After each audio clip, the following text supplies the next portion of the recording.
అలా లోక కళ్యాణం కోసం వరసలే మార్చేసిన చరిత్ర మా అన్నది. చరిత్రల గురించి చెత్తలారీల గురించి నాకు చెప్పొద్దురా. అయినా నువ్వెన్ని చెప్పినా నా లవ్ మ్యాటర్లో మాత్రం ఏం పేకలాడనిపిస్తుంది మీ ప్రేమ పండుగడు. గాడు గీడు అనకో, అన్న మా అందరికి గాడ్డు. గాడిది గుడ్డేం కాదు. ఒరేయ్, ప్రేమ పండు అంటే ఏమనుకున్నావు? బుల్లెట్ మీద తిరిగే దేవుడు, బట్టలేసుకుని తిరిగే క్యూపిడ్, జెల్లీ బిన్ని మించిన ఆండ్రాయిడ్, ప్రేమకు బలాన్ని ఇచ్చే స్టెరాయిడ్. అయినా మీ తప్పేం లేదురా. పరమ నాస్తికుడైన రామ్ గోపాల్ వరం విషయంలోనే ఆయన్ని దేవుళ్ళా పూజించే భక్తులు ఉన్నారు. ఈ విషయంలో నేను కొద్దిగా బెటర్. నాకు అలాంటి ఫ్యాన్స్ ఎవరు లేరు. ఆ మాటకొస్తే నీకు అసలు ఫ్యాన్సే లేరు. అయినా మా అన్న గురించి ఏం తెలుసురా నీకు? నువ్వు మరీ ఎమోషనల్ అయిపోతున్నావురా. రియాలిటీలో మీ వాడికి అంత సీన్ లేదు. ఎంత సీన్ ఉందో చూద్దూ గాని ముందు పాయింట్కి రా. ముందు మీ అన్నను రాని. అన్న టైం అంటే టైమే. అన్న సరిగ్గా 6 నిమిషాలు 23 నిమిషాలు లేటుకు వస్తాడు. లేట్గా రావడంలో కూడా పంక్చువాలిటీయా?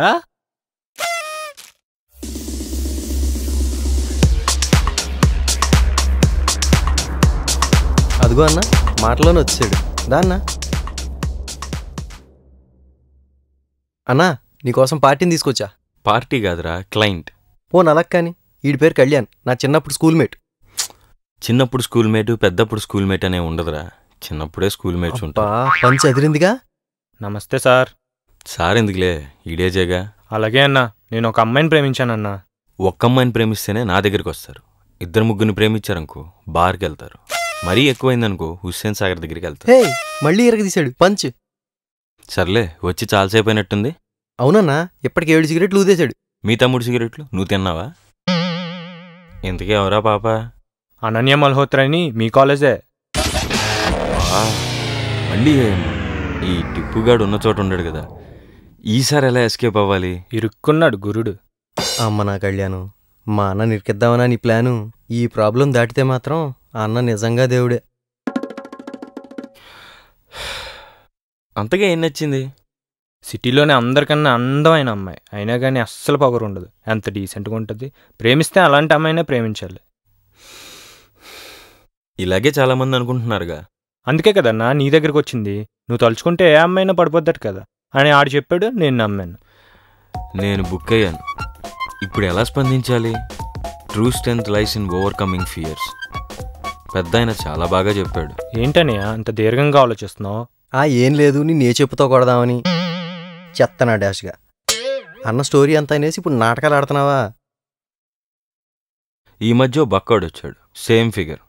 వాడికి వాడే డ్రాప్ అవ్వాలని, ఆ అమ్మాయికి ఆల్రెడీ బాయ్ ఫ్రెండ్ ఉన్నాడని, అది నేనేనని అబద్ధం చెప్పి కన్విన్స్ చేసి పంపించేశాను. నిజానికి నువ్వు నేనే కాదు, ఆ అమ్మాయికి ఎవళ్ళైనేసినా పడదు. నువ్వు ట్రై చేస్తే లొంగన అమ్మాయి లేదన్నాడుగా. ఆడు చెప్పింది 100% కరెక్టే, కానీ ఇక్కడ అప్లికబుల్ కాదు. ఏ అంటే ఏం చెప్తాం? ఇప్పుడు ఈడున్నాడనుకో, ఒక అమ్మాయిని లవ్ చేయకుండా ఒక అబ్బాయిని లవ్ చేశాడనుకో, వాడిని ఏమంటాం? తేడాగడంటాం.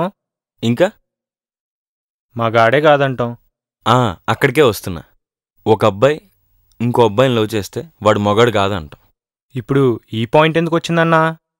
ఒక అమ్మాయికి ఒక అబ్బాయి మీద ఏ ఫీలింగ్స్ లేవనుకో, ఆ అమ్మాయికి వేరే అమ్మాయి మీద ఫీలింగ్స్ ఉన్నాయనుకో, దాన్ని అమ్మాయి అనం కదా. అంటే ఆ పిల్ల ఆ టైపే. నో, నేను నమ్మను. ఆ పిల్ల స్ట్రైట్ అయితే ఆ బక్కోడికే సెట్ చేసేవాడిని. అనవసరంగా ఒక అబద్ధం చెప్పాల్సి వచ్చిందని రోజు బాధపడుతుండేవాడిని కాదు కదా.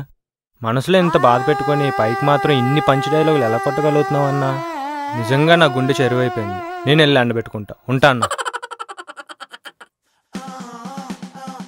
అన్నా నువ్వు కేకన్నా భలే మేనేజ్ చేసి చెత్తలరిగండి. The real strength lies in overcoming fears. Super అన్న. అసలు అయినా ఇలాంటి ఐడియాలు ఎలా వస్తాయన్నా నీకు? చూడప్ప టిప్పప్ప, ఎదిరింటి అవధాని గారికి నాకు ఒకటే తేడా. ఆడు పళ్ళు తోంకోలేడు, నేను తోంకోగలను. మిగతాదంతా సేమ్ టు సేమ్. ఎందుకు తోంకోలేడన్నా? చేతులు లేవా? పళ్ళే లేవురా. మళ్ళీ పంచా?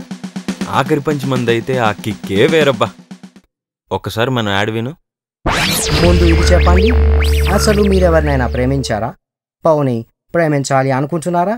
లేకపోతే ఆల్రెడీ ప్రేమించేసి ఎలా బయటపడాలో తెలియక జుట్టు పీక్కుంటున్నారా?